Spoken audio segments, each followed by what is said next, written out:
Bonjour à toutes, bonjour à tous.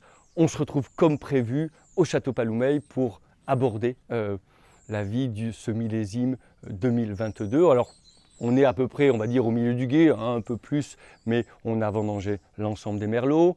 Et puis, on a commencé quelques Cabernet Sauvignon, mais l'essentiel des Cabernet Sauvignon va se vendanger au cours de la semaine prochaine. Et puis, on peut commencer finalement à faire quelques constatations. La première, et c'est une confirmation, et c'est super, c'est que les raisins sont bons et les jus que nous voyons et que nous goûtons en cuve sont exaltants, sont magnifiques, sont riches et complexes. Et ça nous donne le sourire. Et puis je vous propose ça sur ce sujet, qu'on se retrouve autour d'un verre devant la cuve pour les analyser. Le deuxième sujet, la deuxième constatation que je voulais faire avec vous, c'est, on va dire que c'est un sujet plus technique, plus brutal, et qui est source d'une forme d'inquiétude, voire même d'angoisse pour moi, et puis peut-être parmi d'autres de mes amis vignerons, c'est la chute structurelle de nos rendements. Alors, on en avait parlé en début de vendange, on anticipait des rendements, on va dire, moyennement faibles, mais force est de constater qu'ils vont être plus faibles que prévu, et on va dire, si je le prends dans une perspective plus longue, on va dire plutôt très très faible. Et ça, si c'était qu'une année, on pourrait dire que on peut se refaire, et ça a toujours été le cas, des millésimes chauds à Bordeaux, ça a toujours existé, mais ils étaient souvent suivis par des millésimes soit pluvieux, soit classiques, qui nous permettaient en moyenne d'avoir des rendements stables. Là, si on fait un constat un peu dur au cours des 5 à 6 dernières années, c'est que les rendements n'ont cessé de chuter et ils se retrouvent à des niveaux économiquement très très difficiles. Et ça, on peut, on va dire quasi intégralement, le mettre sur le dos du changement climatique. On a une climatologie à Bordeaux qui a fortement évolué et nous, vignerons, on le voit, mais très concrètement. Tiens, un exemple. Bordeaux, pour simplifier, faire du vin à Bordeaux, c'est gérer l'humidité et grosso modo l'évacuer. Pendant les vendanges, en général, on avait des vents d'ouest qui apportaient l'humidité, qui se chargeaient par l'océan, et on priait, on avait l'espoir que ces vents d'ouest soient remplacés par des vents d'est, de nord-est, qui étaient de la terre et qui étaient bien plus secs et qui permettent d'assainir le raisin et nous permettent de vendanger dans les conditions optimum.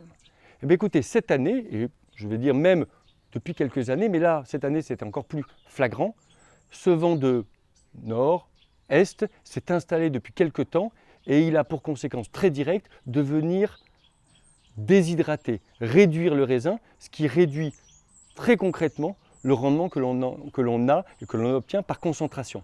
Et ça c'est un vrai sujet et sur lequel il va falloir qu'on s'adapte. Donc évidemment, nous avons des solutions et on en a quelques-unes dans notre poche. Alors la première salve des solutions d'adaptation à cette nouvelle climatologie, c'est évidemment les modifications des systèmes de production. On en a déjà parlé et Paloumeil a déjà mis en place des choses.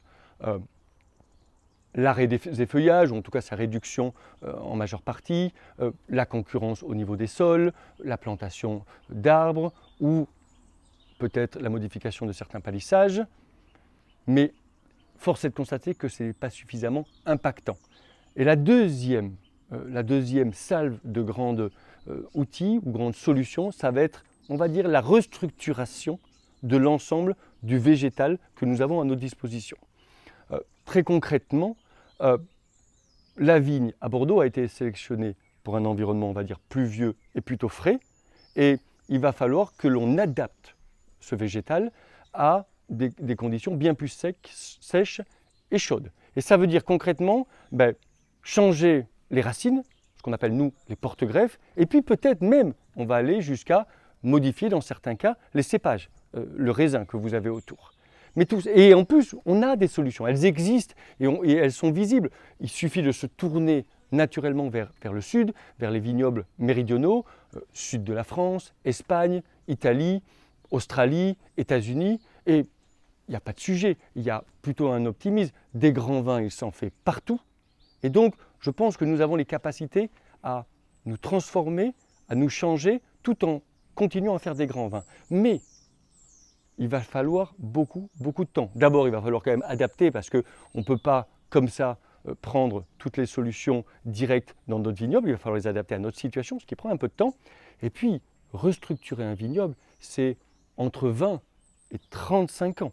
C'est-à-dire que quand vous plantez une vigne, pendant les 3 à 5 premières années, elle ne produit pas et elle ne produit que des très grands vins qu'à partir de 8 à 12 ans. Et donc, tout ça nous amène sur un horizon de temps très long. Et c'est à la fois quelque chose de paradoxal pour moi, c'est-à-dire quelque chose de très exaltant, parce que c'est un grand métier, il va falloir chercher, trouver des solutions, et ça rend évidemment riche mon métier. Et en même temps, c'est quand même une grande forme d'inquiétude et d'angoisse, parce que les temps sont longs, et nous devons avoir des résultats en général bien plus court terme. Et donc, j'ai l'impression, moi, que vivre cette vie-là, je me sens comme le devoir de travailler sur un système de transition. C'est-à-dire que nous devons aujourd'hui travailler pour que la génération d'après, la génération qui nous suivra, puisse avoir un vignoble en état de fonctionner dans une nouvelle climatologie. Donc voilà un peu ce constat, ce sujet que je voulais aborder avec vous, qui est bien plus technique, bien plus difficile à aborder, mais qui est également notre quotidien de vigneron et sur lequel vous devez aussi, on doit pouvoir échanger dessus. Bon, écoutez, ce que je vous propose, c'est qu'on se retrouve sur une autre vidéo, devant une cuve, avec un verre, ou peut-être sur les Cabernet Sauvignon, pour parler plus concrètement des effets de ce millésime 2022. Salut, à très bientôt.